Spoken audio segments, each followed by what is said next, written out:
Dobrodošli. Danes se bomo dotaknili teme, ki je pogosto obremenjena s predsodki, a hkrati zelo pomembna za razumevanje človeka – osebnostne motnje. Z mano je doktorica Andreja Pšenični, psihologinja in psihoterapevtka, ki se že dolgo ukvarja s področjem osebnostnih struktur in motenj. Pozdravljeni, dobrodošli. Hvala za vaše vabilo, seveda. Z veseljem. Ja. Kako bi najprej opredelili osebnostne motnje? Bom povedala vse definicije, če bo treba, bom malo pokukala tudi na papir, zato da ne bom kaj narobe, ker se veste, definicija mora biti natančna, ampak najprej bi za uvod rekla nekaj drugega, ne?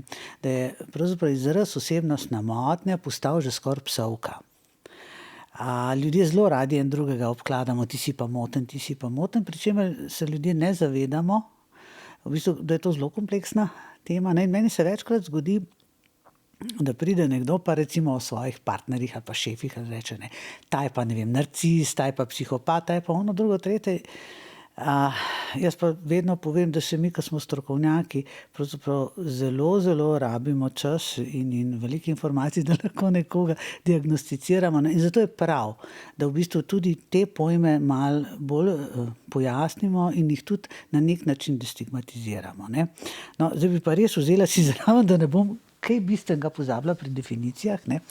Namreč, prva stvar je ta, da osebnostne motnje niso bolezni, ampak stanja. Se pravi, to ni nekaj, za čemer ti zboliš, kar dobiš. Ne? Jaz sem dala analogijo, kot je recimo zobje, ki niso ravno izraščeni. Ne? To ni bolezen, ne? Ampak jih vseeno na podoben način naša osebnostna struktura ni dozorela na ustrezen način, morda je celo kaj skrenila v svojem dozorevanju. Ne? In v bistvu to imenujemo osebnostno motnjo, ne to, da je nekdo za nečem bolan. Ne? Zdaj pa v DSM-ju, ne, se pravi v psihiatrični klasifikaciji, gre za dolgotrajno, celostno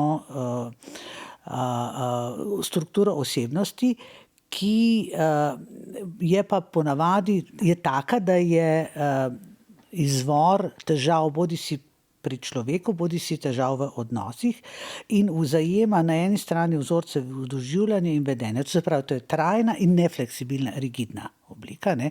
4 področja pokriva, in sicer mišljenje, se pravi posebnosti v obliki mišljenja, v čustvovanju, v nadzoru čustvovanja, v nadzoru impulzov in pa v medosebnih odnosih. In seveda te težave oziroma te nezreli deli povzročajo težave v medosebnem vsakdanjem življenju in funkcioniranju. Zdaj, psihoterapevti pa gremo na malo bolj definicijo, ki malo bolj izhaja iz strukture same osebnosti, ne? In da je to oblika osebnostne organizacije, za katero je značilna v bistvu, značilno to, da je sicer identiteta oziroma osebnostna struktura sicer stabilna do te mere, da zmore razlikovanje med realnostjo, pa med fantazijo, pa med sabo, pa med drugimi, za razliko od psihotične, ne, ker je tudi tukaj ta meja porušena, vendar pa so pa velike oškodovanosti, ali pa malo manj velike, pa oškodovanosti na področju čustvene regulacije, na področju regulacije impulzov, pri stabilnosti oziroma nestabilnosti identitete, se pravi pa samopodobe, samovrednotenja, in pa seveda operira tak človek, predvsem si pomaga, no, z bolj nezrelimi, bolj primitivnimi obrambnimi mehanizmi in mehanizmi za prilagajanje. Ali lahko rečeva, da imamo vsi ljudje osebnostne motnje? Rekli ste mi, naprimer, da nihče ni intakten, vsi smo ranljivi, nosimo svoje ranljivosti. Ali to torej pomeni, da imamo čisto vsi kakšno izmed osebnostnih motenj? Ne, imamo pa določene osebnostne poteze. Ne? Vsi smo ranljivi v nekih svojih delih. Ker vsi smo, ko smo odraščali, pač v nekih delih dobili ustrezne spodbude, dovolj varen odnos, da manj, kaj je bil ta odnos med nami in starši nevaren, negotov, seveda, več naših delov je ostalo bodi si manj zrelih, bodi si bolj oškodovanih, ampak to so lahko tudi samo posamezne lastnosti in posamezne ranljivosti, ne?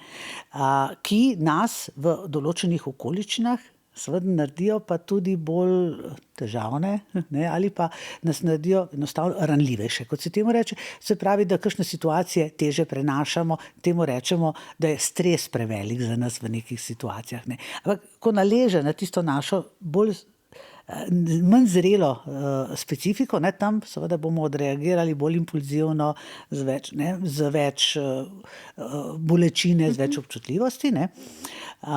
Se pravi, tudi z manj zrelimi obrambami, ampak če mi zmoremo večino časa, večini odnosov, ne, funkcionirati približno zrelo, približno, bom rekla, primerno situaciji, to še ni osebnostna motnja. Osebnostni motnji mi govorimo šele takrat, ko v bistvu nas te lastnosti začnejo ovirati pri našem vsakdanjem življenju oziroma pri naših vsakdanjih odnosih, ali pa seveda, ko se pojavi tudi določena simptomatika, ki je že pokazatelj, da smo pa nekje močneje poškodovani.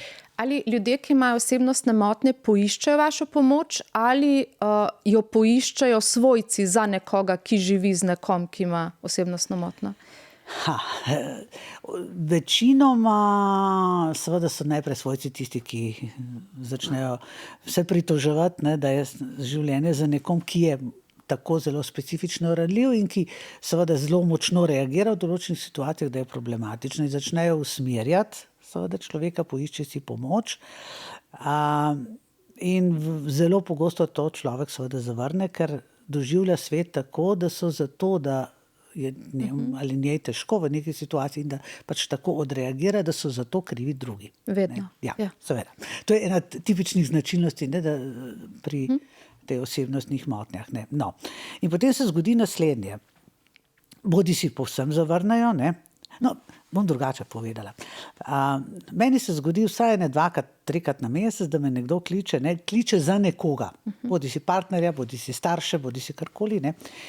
Da bi naročili, ne, tega, no, jaz rečem, da seveda ne bom sprejela, naj me tisti človek sam pokliče, potem se pa lahko pogovarjam. In bom rekel, v 90% ne pokličejo, ne, ker je to želja.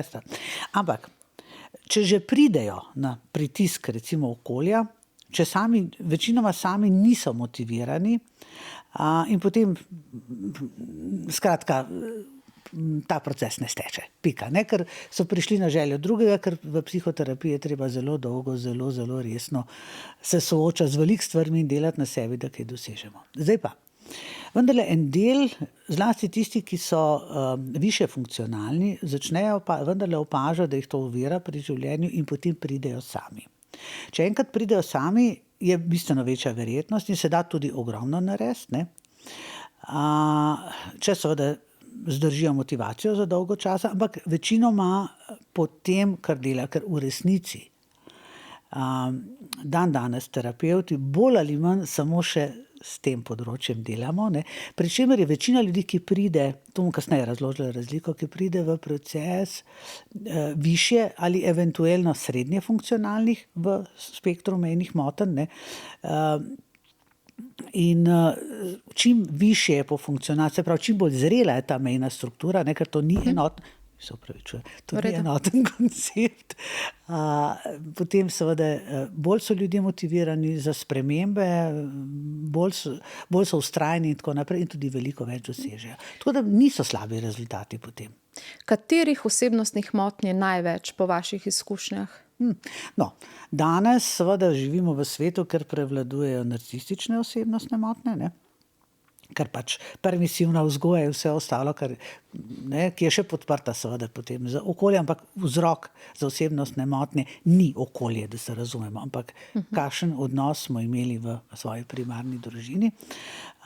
Ne glede na to, da mi lahko prinesemo določene predispozicije s sabo v ugodnih okoliščinah, v varnem odnosu se te predispozicije najbrž ne bodo izrasle, ne? Še tako dobre predispozicije so pa lahko v neustreznih okoliščinah, v nevarnem odnosu z primarno družino se seveda lahko ne izrazijo, govorimo o ugodnih predispozicijah, ali celo oškodujejo. Tako da dejstvo je, da smo tam, ne? In kot sem rekla, največ je narcistične motnje, to sigurno zdaj prevladuje. Je precej tudi tega, čemu rečemo borderline, temu krovno reče, kar je narobe, ne, reče tudi mejna, ker je direkten prevod, ne. Potem je veliko več, ampak še eno distinkcijo bo morala narediti med motnjo pa med subklinično osebnostno organizacijo, to bom pojasnila potem razliko, ne. Psihopatske ni tako malo, kot si čeprav prave motnje je malo, 1-2%, subklinične pa veliko več, tako kot po vseh ostalih. In potem je šizoidna, to so te 4 osnovni tipi, ne, ki jo je relativno načeloma nekaj manj, ampak v tej klinični obliki. Spet v subkliničnih oblikah smo pa približno tam nekje, ne, tako da je velik del populacije. O motnjah, torej o narcisih, se zelo, zelo veliko govori. To je neka definicija oziroma to je zaokrožilo, nekako te mlade generacije so ta izraz nekako ponotranjale, zelo pogosto ga uporabljajo. So mogoče kakšne značilnosti narcisa, ki so tako izrazite, da bi lahko na primer opozorili nanje? Zunanje značilnosti se lahko prikrivajo z marsičem, ne, se pravi ta grandiozna samopodoba, to je obrambna struktura. Veste, kaj je bistvo narcisa? Strahotna ranljivost. To se pravi, o sebi ima zelo, zelo, zelo slabo mnenje, ki ga pa potem prekriva z dosežki, ne, z tem zunanjim napihovanjem, ne. In mi ločimo v resnici vsaj 2 tipa, plus še kot tretji tip prikrite narcise, ne, in sicer grandiozni, pa vsemogočni oziroma omnipotentni, ne. Zdaj, grandiozni tip narcisa smatra, da mu vse pripada, to je ta klasična definicija, ne. Vse mi pripada, tudi če se jaz nič ne potrudim, ne, skratka, jaz sem najboljši, najboljša, najlepša in tako naprej, ne. In pričakuje posebno pozicijo, privilegiran položaj, pričakuje, da bodo seveda si ljudje poskrbeli, ne, za to, da bo njim fajn in udobno in tako naprej, ne. Zelo egocentrični in tako dalje. Potem je pa ta vsemogočni tip, ki ga pogosto ne prepoznamo skozi kot narcisizem, ne, ker so višje funkcionalni, prav te klasične, ne, prepoznamo relativno zlahka. Ki so pa, skratka, ponavadi zelo uspešni. Zaradi tega, ker so perfekcionistični, recimo perfekcionizem je ena od tipičnih patoloških potez, ne, pri narcisih. In v bistvu oni večinoma funkcionirajo, ne, po možnosti zelo uspešno, ker iščejo skozi perfekcionizem, deloholizem, med burnoutovci jih je zelo veliko, ne. Ampak se jim pa zalomi na področju medosebnih odnosov, ker uravnavanje bližine pa distance je pa težko, ne, za nekoga, ki je tako ranljiv, ne. Tako da ni tako zelo lahko, ne, razen če gre za tisto najbolj klasično egocentrično obliko, ne, prepoznati, ne. Ljudje ponavadi, a veste, rečejo narcis nekomu, ki ne potrjuje njihove lastne vrednosti. Ampak potreba po potrjevanju lastne vrednosti je pa tudi narcisična poteza. Razumem, ja. Tako da pa se mogoče najdete en malo bolj odkrit, pa malo bolj prikrit. In še ena stvar je, to, da končam tisto, kar sem prej rekla. Zelo pogosto se zgodi, da najprej recimo od para pride v obravnavo tisti, ki je manj oškodovan. Ker zmore več samorefleksije in reče, jaz rabim pomoč, ne. In potem pa, če ta v redu dela v procesu, morda to tudi drug se vidi, ne, da se da nekaj narediti in se potem kasneje odloči, in to ponavadi je tudi dobra prognoza, ker drugemu pol pomagata zoreti. Ali je glede spola enakopravno zastopane so osebnostne motnje? Po statistikah naj ne bi bilo, ne. Recimo naj bi bil narcisizem malo bolj moška oblika, ne. Potem borderline, se pravi ta globoka odvisna, ne, malo bolj ženska.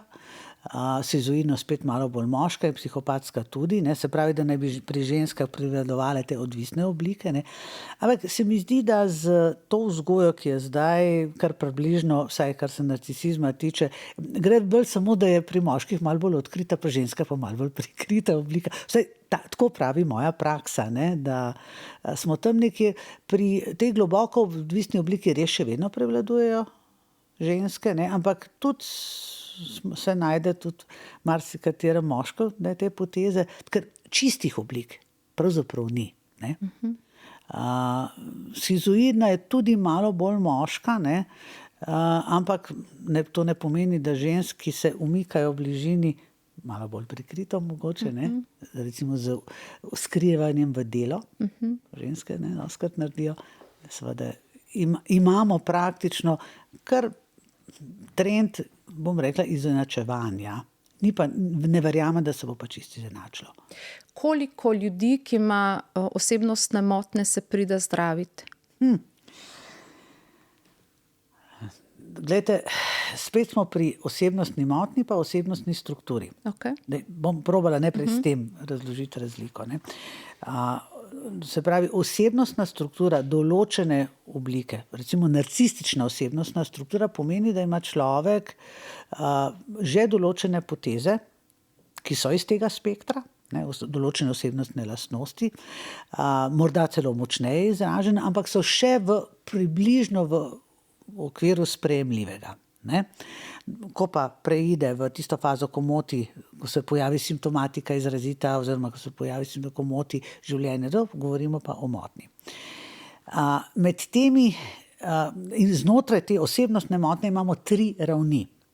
In sicer visokofunkcionalne, srednje pa nizkofunkcionalne. Visokofunkcionalni so tisti, ki sem jih prej opisala, so v glavnem te, ki so uspešni, ki imajo predvsem težave na medosebni ravni, ne, ali pa na kakšnih specifičnih področjih, ampak načeloma dobro funkcionira in tudi te večinoma sami zaznajo in prepoznajo in želijo v bistvu te svoje primanjkljaje sanirati. Ne. Teh je največ, pravzaprav, ki pridejo prostovoljno. Potem je srednje funkcionalni, tle so odnosi že veliko bolj nestabilni, veliko več konfliktov je. To so tisti, ki so tako imenovani neuresničeni potenciali, ne, ki so prepričani, da če bi bile življenjske okoliščine boljše, da bi pa lahko sebe bolj tako naprej, ne, je več impulzivnosti, je šibkejša čustvena regulacija in tako naprej. In tukaj je simptomatika že, ponavadi govorimo o anksioznosti, o paničnih napadih, o depresivnosti, o praznini, govorimo o tudi raznih oblikah samopoškodovalnega vedenja, ne, kot je recimo motnje hranjenja in tako naprej. Ne. Tega je v tej srednje funkcionalni strukturi največ in ponavadi zaradi simptomatike potem poiščejo pomoč in iščejo olajšanje simptomatike. In je seveda potem marsikomu težko sprejeti, da bodo morali sebe spreminjati, če bodo hoteli seveda da ti problemi niso od zunaj, da ni to stres od zunaj. Ne. In potem imamo pa nižje funkcionalne, ne. Tam so pa seveda odnosi zelo kaotični, impulzivnost je zelo visoka, čustvena regulacija je šibka, ne, zelo niha in tako naprej. In to so pa večinoma, tudi simptomatika je zelo izrazita in to so večinoma psihiatrični pacienti, tudi v srednji, ne, pač poiščejo psihiatrično pomoč zaradi simptomov, ampak tlele pa redko kdaj sami poiščejo pomoč in tudi v tem delu je motivacija za eno dolgotrajno delo seveda malo manjša, ne, in zato so razne oblike psihoterapij, ki so mogoče bolj usmerjene samo na simptomatiko in tako naprej. Tako da nižje, ko gremo po lestvici, manj sami poiščejo pomoč. Ne. Ali se v odnosu, na primer, z nekom, ki je narcis, sploh da živeti? Ali te od partnerja takšna osebnostna motnja povsem požre, te povsem pohodi? Odvisno od tega, koliko smo mi stabilni, ne? Ampak vedno je težko. Začnimo s tem. Ne? Če govorimo o motnji. Ne? Ja. Jaz se razlikujem. Že pri strukturi ni najlažje, ne? Ampak pri motnji je pa zelo težko. Ne? Ampak odvisno od tega, koliko smo mi stabilni. Ne? Ker gledajte, narcis vam recimo ne bo sicer nekaj časa grandiozno vas povzdigoval, ne? Vsaj na začetku, ne? Potem vas bo začel pa rušiti. Ne? Vsak zna biti celo do velikega sadizma. In tukaj je ta razlika med nekom, ki je samo osebnostno ranljiv, se pravi, ki ima sicer te elemente oziroma to strukturo, ni pa še v motnji. Ne? Ker ko je nekdo ranljiv, pa bo prišlo situacija, mogoče več stresov se nabrali na to šibko točko. Recimo, da nekdo potrebuje malo več bližine, malo več potrjevanja, ne, in tako naprej. In če bo v tem malo bolj krhkem trenutku tega ne bo dobil, recimo od partnerja, ne, bo še partner se malo odmaknil, seveda lahko tak človek v tistem trenutku bolj impulzivno reagira v tem smislu, da ne vem, partnerju nekaj revskne ali pa pošlje kakšen, ne, ali pa hoče v tistem trenutku zapustiti to situacijo. Enako bo tudi ravnal tisti, ki je osebnostno moten, ne, bo tudi odrinil partnerja, ampak od tam naprej se začne pa razlika.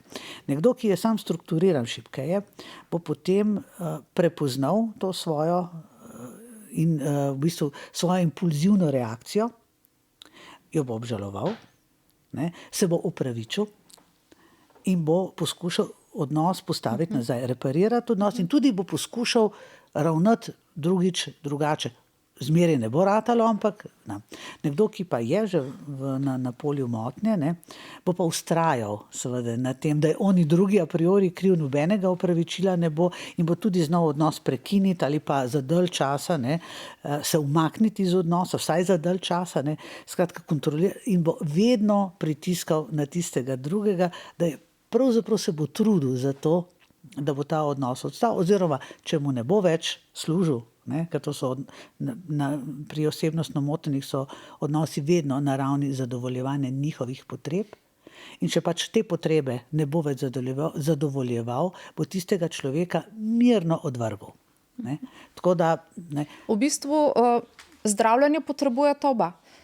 Ja, Eden, da se ja. pobere po tem odnosu in ta drug, da sprevidi, da je on tisti, Ampak, ki je... Ja, ljudje potem v tem primeru velikokrat poiščejo partnersko terapijo, ne, in od nje pričakujejo preveč. Ne pričakujejo ker partnerska terapija v bistvu pomaga komunicirati, pomaga absolutno razumeti drugega, ampak ne pomaga pa pri osebnostnem zorenju, ki je potrebno za to, da presežemo bodisi ranljivost, bodisi ne, te oblike osebnih mejnih motenj. No. In če potem poiščejo pomoč, ne, eni in drugi, ne, ker tudi nekdo, ki vztraja v takem odnosu, se mora vprašati, Kaj je z njim narobe, ja. kaj je narobe, oziroma ne, zakaj se ne zmore bodisi postaviti jasne meje, iz strahu pred zapuščanjem. Ampak a bomo potem, ne, za vsako ceno ostali v nekem odnosu, v katerem nam je težko. Ne. Tako da ste prav rekli, oba potrebujeta. Prej ste rekli, da je terapija uspešna, kadar seveda nekdo pride, ko si spremembe želi. Verjetno je dolgotrajna. Kako pa je v resnici uspešna? Kaj kažejo podatki? Ali se lahko osebnostno motnjo pozdravi?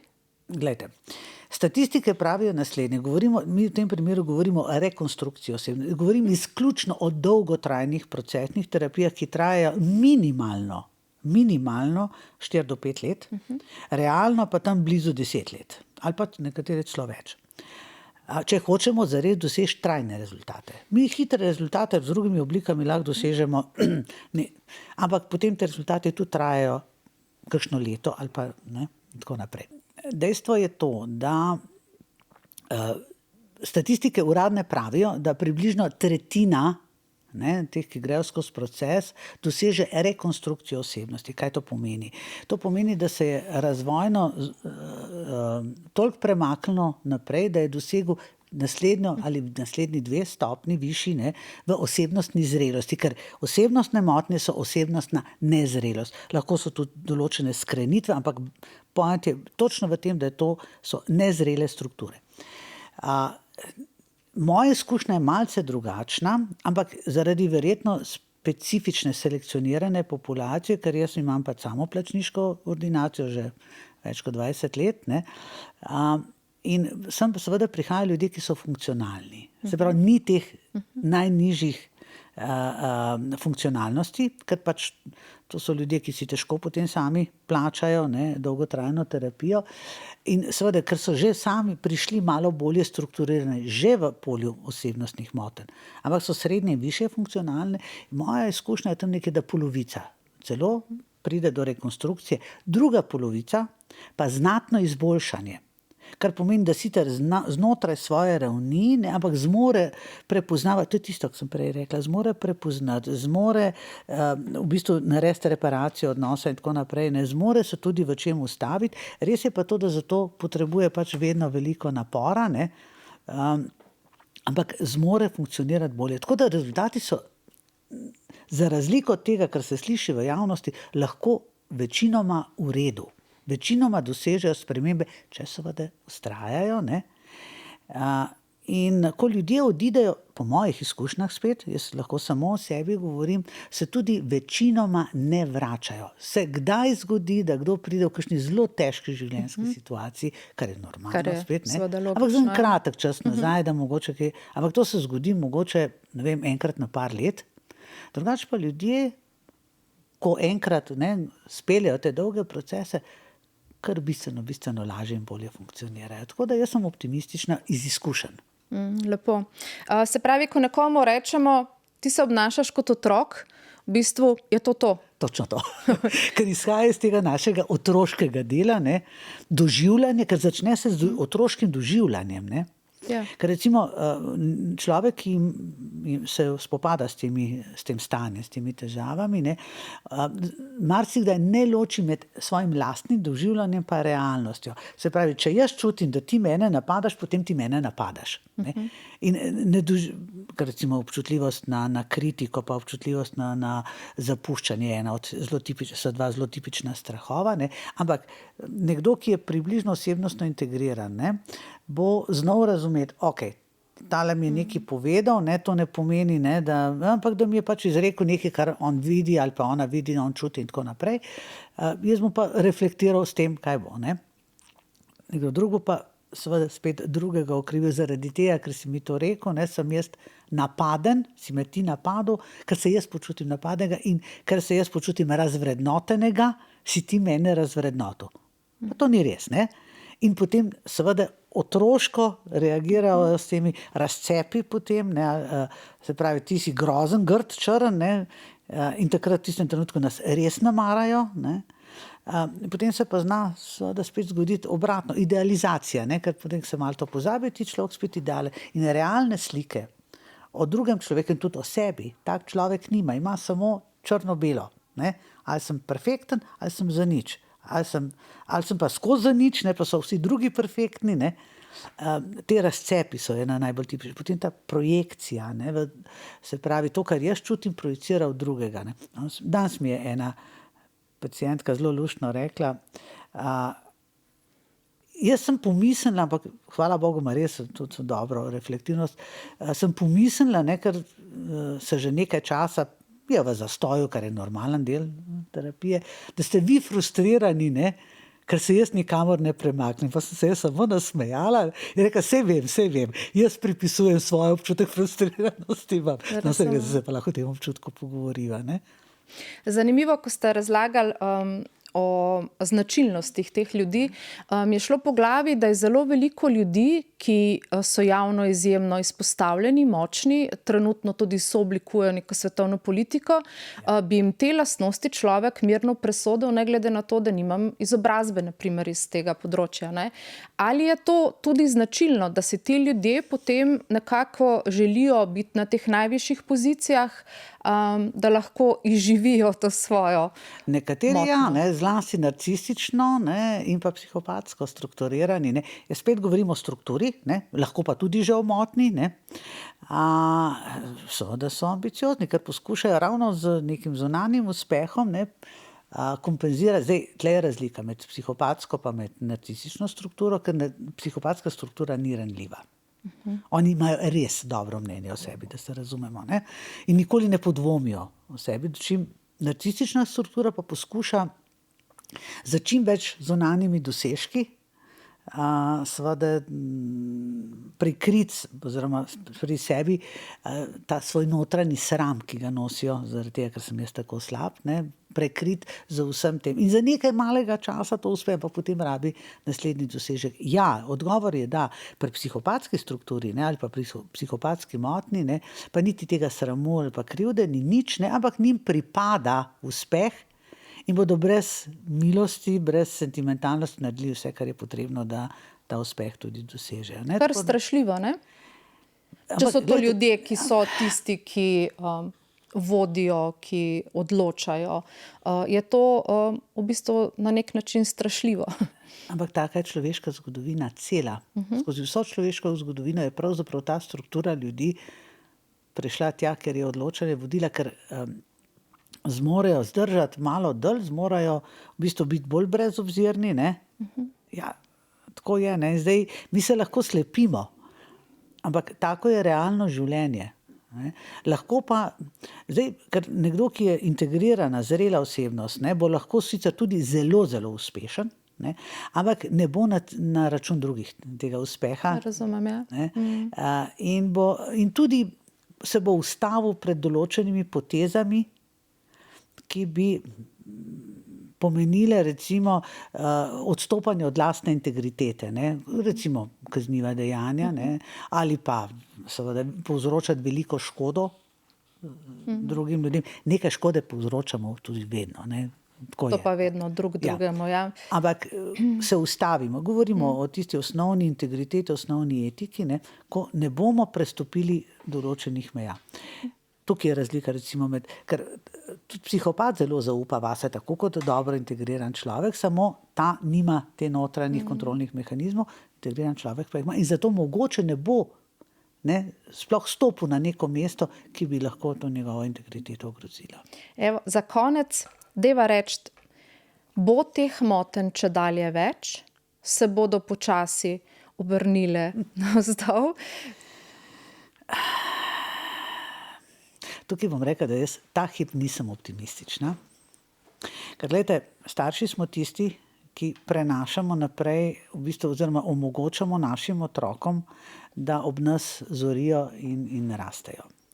Če mi sami nosimo v sebi veliko krhkosti, recimo iz te subklinične ali pa celo iz področja motenj, ne, potem mi svoje otroke lahko pripeljemo sam do sem.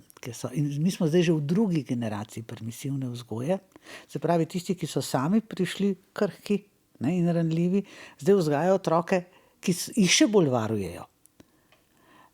To se ne sliši ravno zelo optimistično, ne. Zato nam terapevtom absolutno ne bo zmanjkalo dela, ne. Ampak upam in verjamem vendarle v človeški rod, ker če smo preživeli toliko in toliko 100 tisočletij, ne samo tisočletij, potem verjamem, da se bo slej ko prej obrnilo. Bojim se pa, da ne ravno v naši generaciji še ne. Prav, potem bova pa morali še o tem govoriti. Najlepša hvala. Z veseljem. Hvala tudi vam za vaše vabilo. Z veseljem. Hvala, da ste bili z nama. Pazite na svoje zdravje in nasvidenje.